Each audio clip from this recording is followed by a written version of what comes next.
Hello there, class. Um, it is Saturday night, and I know you have an exam coming up here on starting on Tuesday. And so I've sent you all the information about that exam. I didn't tell you that I believe it's 36 questions, true, false, multiple choice, matching. Um, there might be a couple of fill in on it, but it's basically the same format as your first exam. This exam covers uh, mechanical splits. There are two or three problems, I think, on the exam. Also, parody and plagiarism, and African American music publishing. So, what I'd like for you to do is to go over the lecture notes that I posted on course material for you. Make sure you watch all the links. If any of the links have gone away, then try to track that information down in what I'm referring to within my lecture notes, okay? So let's see if I can get through this in less than 10 minutes. If I can't, I will make another video. And hopefully I'll spare you that and you can just review what I've told you to review. Your readings, the lecture notes, and any links that I have posted. Okay, so let's talk about parody and plagiarism. The lecture notes that I showed you show you the Beatles album cover, Sgt. Pepper's, and the parody cover of it, We're Only in It for the Money, by the Mothers of Invention. So immediately when you see that those two covers, album covers side by side, you know just about what's going to happen. Parodies are sometimes created out of respect to an author or an artist. The old phrase, imitation is the sincerest form of flattery applies here. They can certainly be entertaining and funny, as in the case of Al Yankovic, doing so many parodies over the years. Parodies are created to make fun of an artist sometimes, or to work to lampoon them. They can be sarcastic, as in the case of this parody by the Mothers of Invention of the Beatles. In music parody, all elements may be subject to change. The lyrics, the melody, the rhythm, the arrangements, the vocals, the instrumentation, everything is fair game. And parody can be traced back to early Greek culture. So watch the links or listen to the links between the Mothers of Invention and um, the Beatles. Listen to a track on YouTube called Flower Punk, Punk. It's 3 minutes and 5 seconds long on YouTube. It is a parody of the Beatles and the whole Summer of Love and Flower Power movement of the summer of 1967. So you could listen to that. Not only did the Mothers parody the Beatles, but also a group called the Ruttles, which were a British group. I've got some links on there. They're pretty funny. They hit painfully close.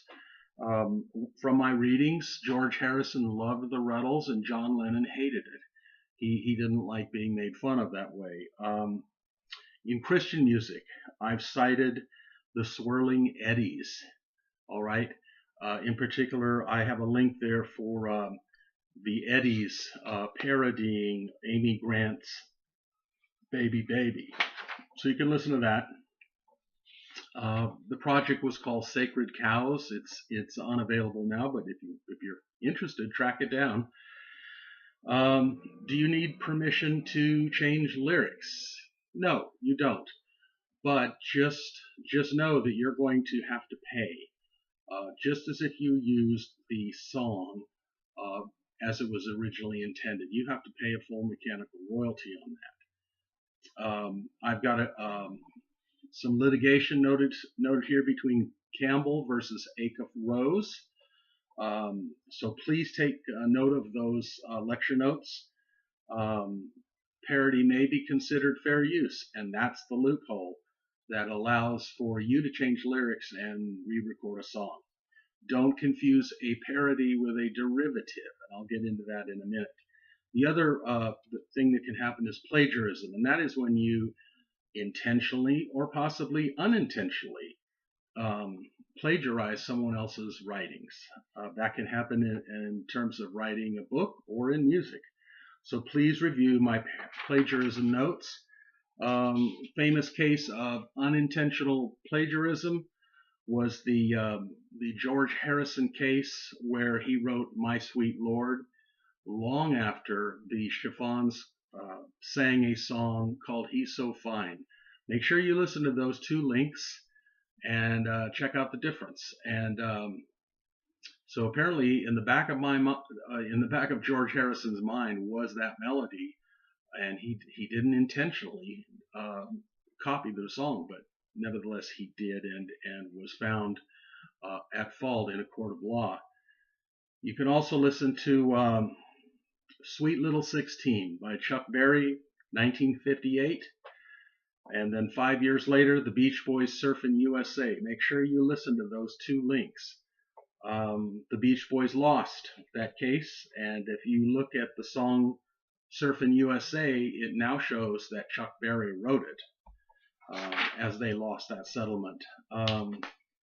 What else? Check out the link on "If I Could Fly" by Joe Satriani in 2004 versus 4 years later, "Viva La Vida" by Coldplay in 2008. Double check that and review my notes to see if where those cases are now, if they're pending or if they were settled in court, what have you. Check out "Taurus" by the group Spirit from 1968 versus 1971's "Stairway to Heaven" by Led Zeppelin. All these are really good examples. The Marvin Gaye tune from 1977, "Got to Give It Up" versus "Blurred Lines" by Robin Thicke, 2013. Settlement. The judgment was for Marvin Gaye, and the amount was $7.4 million that was to go to the Marvin Gaye estate because of the tune "Blurred Lines." And I know there's a couple of different versions, so I'm hoping that you'll listen to or watch the clean version of that tune. And a good example of a derivative. A derivative is when you take a song and you write another song that's just like it, right? A good example would be 1990. The song, we'll go 1981. "Super Freak" by Rick James. Listen to that track. And then after that, listen to "You Can't Touch This" by MC Hammer from 1990. That also went to litigation. MC Hammer lost, and the settlement, you can look up the settlement online, but Rick James is listed now as a songwriter for "You Can't Touch This." All right? Okay, so what else are we talking about? I'm at 8 minutes, so I'm not going to get through. I'll talk about mechanical splits for a couple minutes here, then I'll sign off for the next video.